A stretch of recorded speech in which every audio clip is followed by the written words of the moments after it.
icubahiro mana nziza mu gitondo nka kino cy'umugisha tuguhaye icubahiro kubw'ubuntu bwawe n'imbabazi tuguhaye icubahiro bugira neza nta yindi mana ihwanye nawe nta yindi mana yagereranywa nawe kuba turiho kandi tugihumeka n'ubuntu bwawe uri hejuru ya byose murengezi tuguhaye ikaze kugira ngo ukomeze kudukomeza no kutwiyereka ukomeze kutuvuganira no kuturinda kugira ngo izina ryawe rishize kwamamara no kwamamazwa kugira ngo ubukuru n'ububasha bwawe birushirize gushirwa hejuru mwana turaguhaye ikaze imitima yacu irakwiringiye imitima yacu iraguhimbaje imitima yacu iragukengurukiye imitima yacu iravuze ko atayindi mana ihwanye nawe uwiteka tuguhaye ikaze na karibu utugirire neza uduhezagire utugirire neza uturasire utugirire neza utuvuganire utugirire neza utunezereze utugirire neza udutwenze iyo umunsi wa mbere w'iyindwi uwiteka tubona ibitangaza n'ibimenyetso tugirire neza nk'Imana twiyereke nk'Imana tuvuganire nk'Imana duteturure mu izina rya Yesu Kristo amen. Imana ibahezagire cyane, Imana ibagire neza, Imana ibishimire. Haleluya haleluya abaje haleluya. Urazi reka nkubwire ikintu kimwe, kuza ku munsi wa mbere biruta kuza ku wa gatatu, kuko iyo waje ku wa mbere utanga porogaramu y'indwi yose, ariko iyo waje ku wa gatatu haba hari iminsi yakurenganye ku wa mbere no ku wa kabiri haba hakurenganye, ahubwo uko ufatirwa ku wa mbere ufatirwa ku wa kane. Haleluya. Kuko hari isengesho uza gukora uyu munsi rishoboye uzokwishura guhera uyu munsi ejo hirya y'ejo gushika ku wa Mungu, ariko iryo uzokora ku wa kane ntabwo rizokwishura ku wa mbere umunsi cyangwa ejo ku wa kabiri cyangwa ku wa gatatu. Ariko iyo waje gusenga ku wa mbere, haleluya, iyo waje gusenga ku wa mbere utanga urapuraniza ukavuga ngo ibikorwa by'iyi ndwi byose ni bino onye, urakora porogaramu ukavuga ngo iyi ndwi yose ndifuza kugira amahoro y'Uwiteka Imana, ndifuza ko Imana izondengera, ndifuza ko Imana izonje imbere mu bikorwa byose nzokora. Haleluya.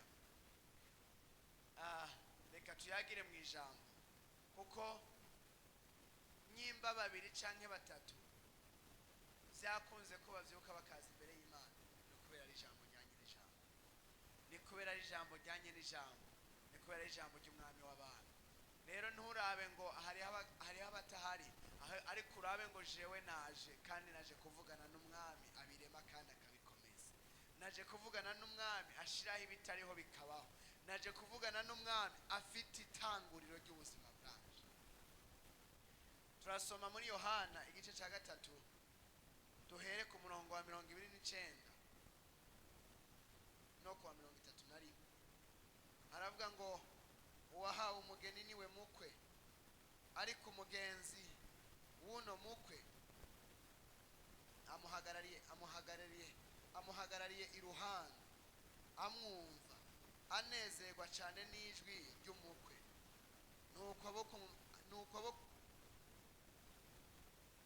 nuko ako kanyamuneza kanje karashitse. Ujya kwiye gukuzwa nanje ngigwe muto, wavuye hejuru niwe asumba bose. Uwo mwisi aba ari uwo mwisi nyene, avuga ivy'isi.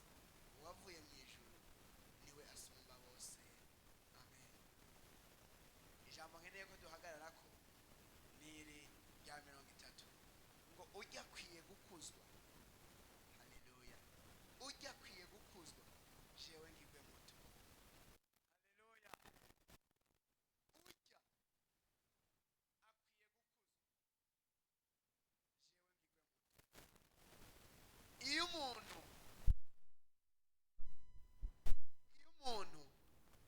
afite uwo yakikira, aramushimagiza, aramukengurukira, aramubwira ngo ujya niwe yampaye kino, ujya niwe atumye bikunda komera uko, ujya niwe atumye ngera intambuko nteye. Kubera iki?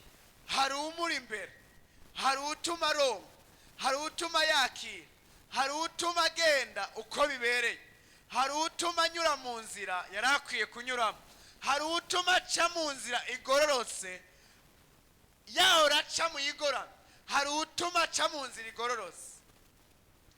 Yohana abwira abigishwa biwe badutsemwe ibihaha ngo ujya arabatiza ibi n'ibi n'ibi.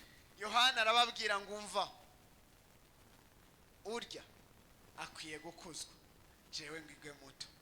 Uwavuye mu ijuru, haleluya, uwavuye mu ijuru asumba bose, ariko ngo uwavuye mu isi avuga iby'isi kandi akaganza iby'isi. Ariko turi imbere n'uwavuye mu ijuru kandi akaza ku isi agatondeka ibyo ku isi, no mu ijuru akagenda kudutegurira ikibanza.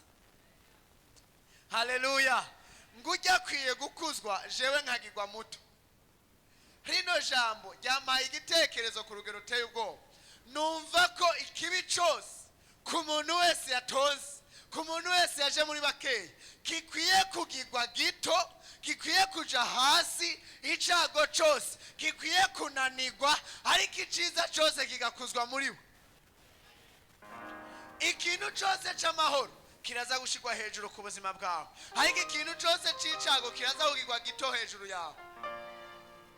Bibiliya irambwira neza, haleluya, ngo dore mbaye mbashize munsi y'abamarayika ho gatoya, ngo ariko mwishu bazobakorera.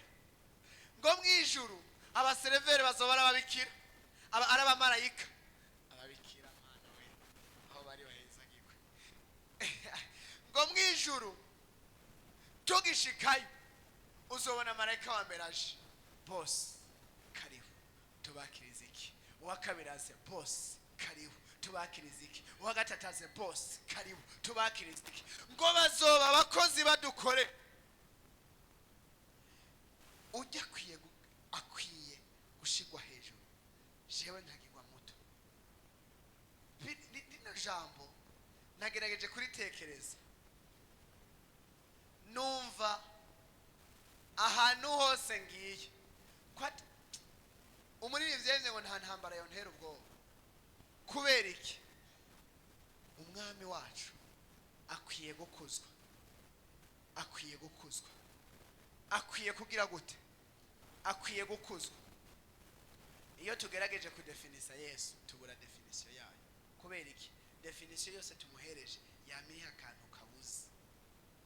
Ntabwo ushobora gusanga wamudefinishije uko uvuze yitwa ndiho, ego, ariko ndiho udashize ati nduwo ndiwe, haba haragahaze. Kandi uvuze ngo nduwo ndiwe udashize ko ushoboye byose, haba haragahaze. Iyo ugerageje kumudefinisa wo kuzuza urupapuro rwa mbere, ukuzuza urwa kabiri, ukuzuza urwa gatatu, ariko bikanka kuheza. Niyo mpamvu wagize ishurirwa yavuze ku rukundo rwiwe, aravuga ngo naho ibiyaga byocika wino, haleluya, amajuru akaba impapuro, ibyatsi byose bikaba amakaramu y'abanditsi abazi kwandika, ngo iby'urukundo rwayo niho rudonda ngo uruheze. Ujya akwiye gukuzwa, jewe nshigwe hasi, jewe ngigwe muto. Reka nkubwire, muri twebwe mu bantu harimo ubumana. Igihe hari mu bumana, igihe hari mu bumana muri twebwe, nivuga ko hariho ugutegeka, hariho ukugwanya, hariho ukurandura. Tuhari nk'abami n'abaherezi mu nzu kwa data.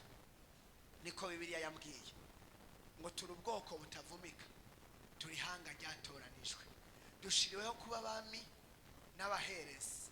Haleluya. Iri jambo niko nari kubwira gutya ngo byashiwe akwiye gushigwa hejuru, jewe nkagirwa muto. Noneho reka nkubwire ikintu kimwe, Yesu asanzwe ari hejuru ya byose, ariko by'umwihariko ndiko ndavuga umutwaro wa Juzanye, ndiko ndavuga igeragezwa risanzwe riguhanze, ndiko ndavuga intambara usanzwe uri kuragwana, ndiko ndavuga intambara sanzwe ziriko zirakugwana, ndiko ndavuga baguhagurukiye hirya no hino.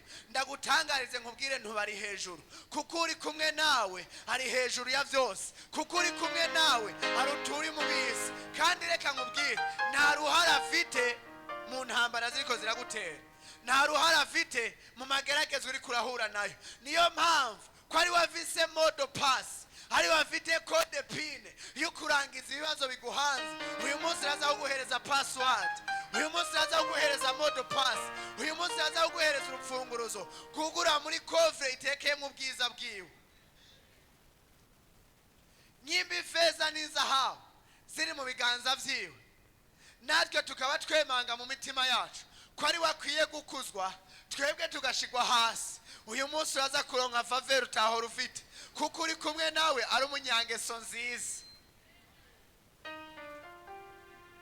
Haleluya.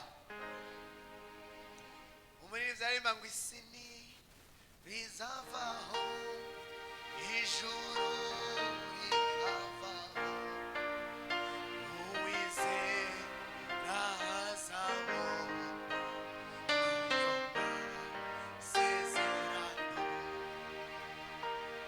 Mu gihe tubuze inshuti tubona n'ukwizera, Yesu ni we nshuti nziza izahorana natwe. Isi we, isi rizavaho, ijuru rikavaho,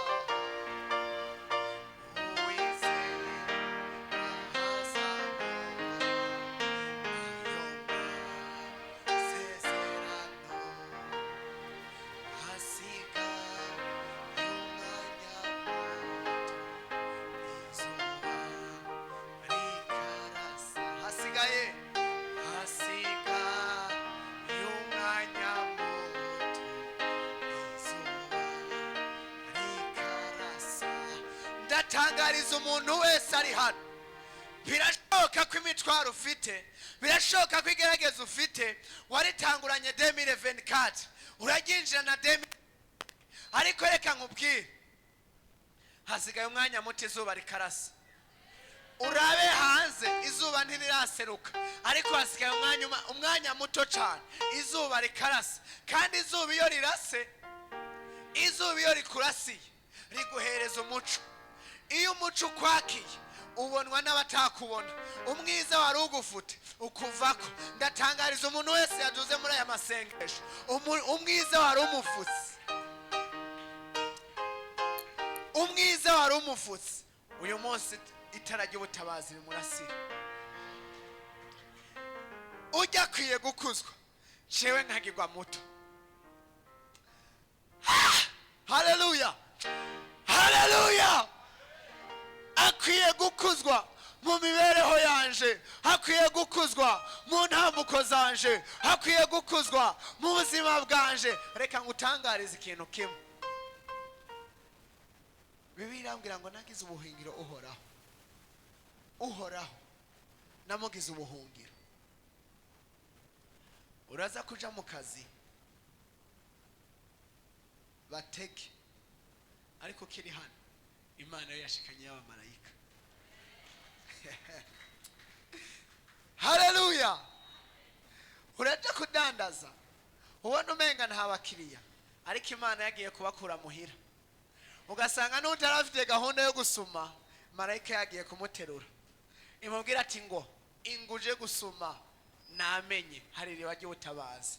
Uza kugura itomati wawe ntagura itomati gusa, ahubwo asange harimo umuti.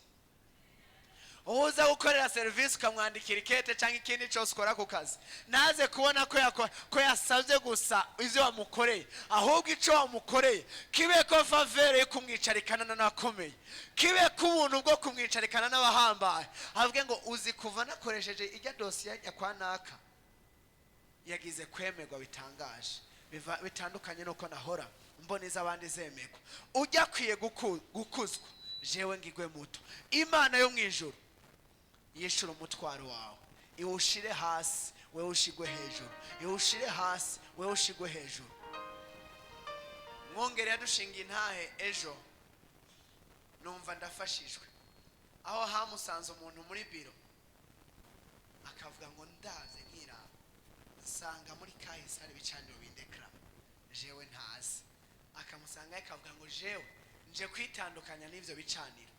Noneho akantu kanyoheye ni kano, Imana yongoreye mwongere ijwi ryo riramubwira ngo fukama hasi, fukama kuri ico kimazi. ukugifukamyeko uvukamye ku mikorere yose na systeme z'ibicaniro byari byarubakitse mu miryango iwanyu. Uko wazindutse gusenga muri burakeye, systeme zose za kahise, systeme zose zari zakugize kububasha, uyu munsi zisenyuke, uyu munsi zishigwe kwiherezo, uyu munsi ziranduke, uyu munsi zimenwe, uyu munsi zirangire, uyu munsi nizize zongere kukubako, uyu munsi ukuzwe byo vyicarikwe hasi, uyu munsi ushigwe hejuru byo bishigwe hasi. Ivyari vyaragufukamyeko iki gitondo bifukameko, ivyari vyarakwicayeko iki gitondo uzicareko, ivyari vyaraguhagurukiye uyu munsi bipomoke wewe uhagarare, ivyari vyarakubatseko uyu munsi inzu zabo zipomoke wewe iyawe ihaguruke, iyawe ihaguruke, iyawe ihaguruke, iyawe ihaguruke. Haleluya, haleluya. Ariko abantu muri hano muracasinziriye canke mwavyutse? Iyo uri kurasenga hano wibaza umenga ngo ni ibintu biri hano, ni ibintu biciriye hano, ariko reka ngutangarize imbaraga z'Imana zashitse hano kandi zashitse no mu mibereho yawe. Imbaraga z'Imana zageze hano, zageze no ku kazi kawe. Imbaraga z'Imana zageze hano, zageze no muri mikashi yawe. Imbaraga z'Imana zageze hano, zageze no kuri konte yawe. Imbaraga z'Imana zageze hano, zageze no mu maboko yawe. Hey! Haleluya, haleluya, haleluya. Iyaba ibibazo n'amageragezwa bitwicarako, iyaba intambara n'amageragezwa biduhagararako, tutagira aho tuziga ubutabazi, twabaye tugowe. Ariko kira noneho Simba wa Yuda yaranesheje, umwami w'abami ari ku ngoma, umwami w'abami ashoboye byose, ntageragezwa na rimwe, nta ntambara n'imwe. Reka nkubwire ikintu kimwe, hano nyene turi hano, systeme zose zaraye zubakitse z'umwijima ziriko zirapomoka, ziriko ziraranduka, kandi hano hambere zasindiwe nuko waje mu nzira ushika amahoro, nuko warenganye mwibara ushika amahoro, kuko aho waciye hari abandi bahaciye barapfa, hari abandi bahaciye baragongwa, hari abandi bahaciye bagira amaksida. Ariko wewe kubera favor y'Imana, wewe kubera umugambi w'Imana, wewe kubera ubuntu bw'Imana, wahaciye ushika hano. Uko wahaciye ushika hano ni kandi ingabo z'Imana zaciye iwawe, zaciye mu vyawe, zaciye mu kazi kawe, zaciye mu vyo ukora, kandi ni nako zakubakiye umunsi mushasha. Haleluya. Hari igihe batega twe tugasinzira, hariko ivyo bateze bikadugira ko impact, bikatugira ko ubushobozi.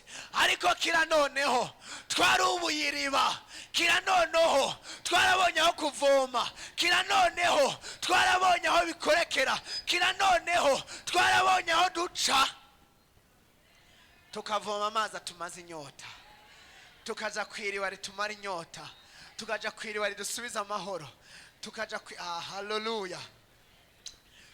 Amahoro yesama aruta yonarinzi nonenge ndahabona kuko nize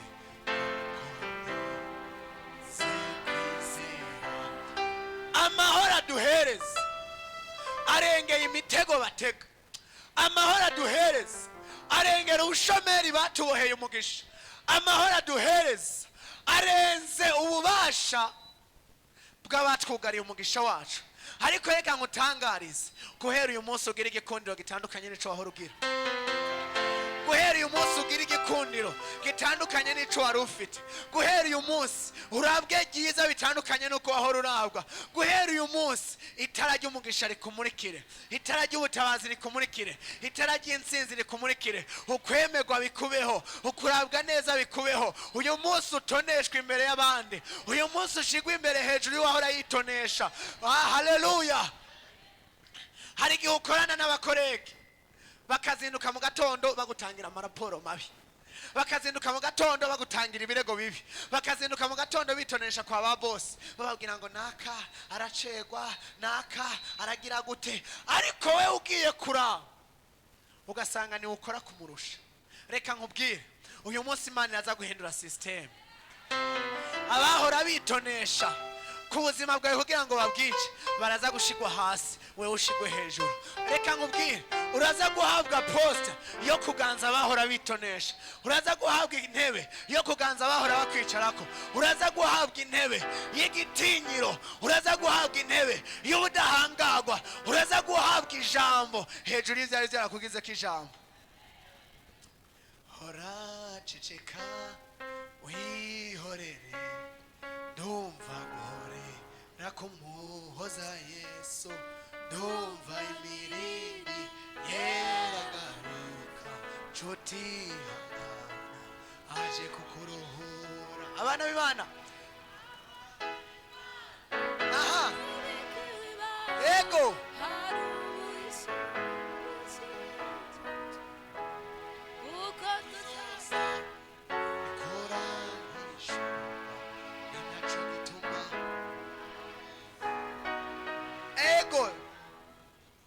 igwa, aha,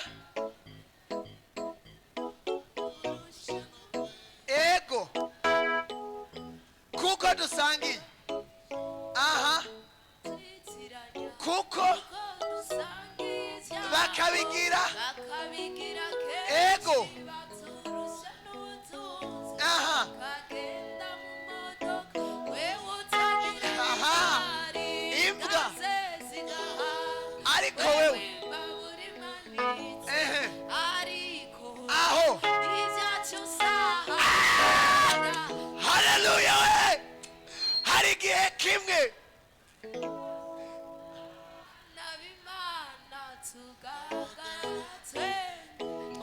haleluya baravyitiranya, bavyutse nk'uko uvyuka, urakaraba mu maso bakaraba mu maso, uraja muri dushe baja muri dushe, uratambuka baratambuka, banyonga imodoka ugenda n'amaguru, baversa kuri konti wewe nta niyo gira. Ariko reka nkubwire, igihe kirageze ngo bisobanuke, igihe kirageze ngo bisobanuke.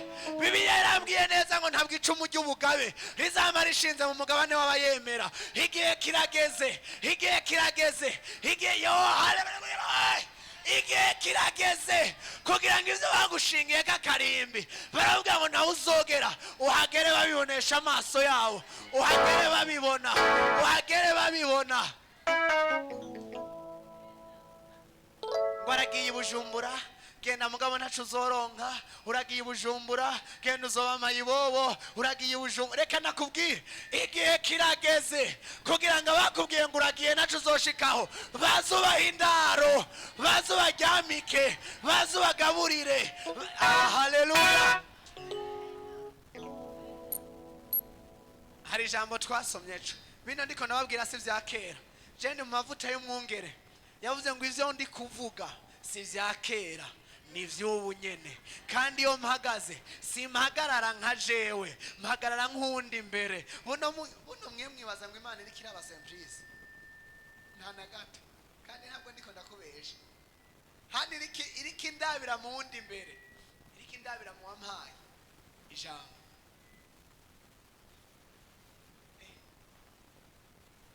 Nako mukumvisaka, iyo mukumva mwari kuba mukomeye Imana amashi,